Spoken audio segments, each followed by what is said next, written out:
भगवान कहाँ होगा, तेरी समस्या का समाधान कहाँ होगा। जो भक्त नहीं होंगे भगवान कहाँ होगा, तेरी समस्या का समाधान कहाँ होगा। जो भक्त नहीं होंगे भगवान कहाँ होगा।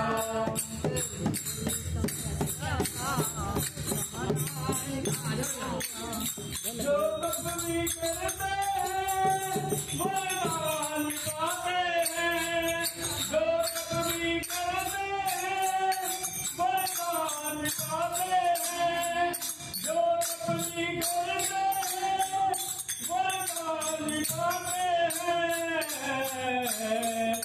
रत्ना जैसा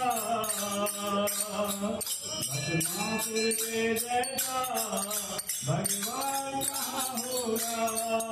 जो भक्त नहीं होंगे भगवान कहाँ होगा, तेरी समस्या का समाधान कहाँ होगा, तेरी समस्या का समाधान कहाँ होगा। जब भक्त नहीं होंगे भगवान कहाँ होगा।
नहीं होंगे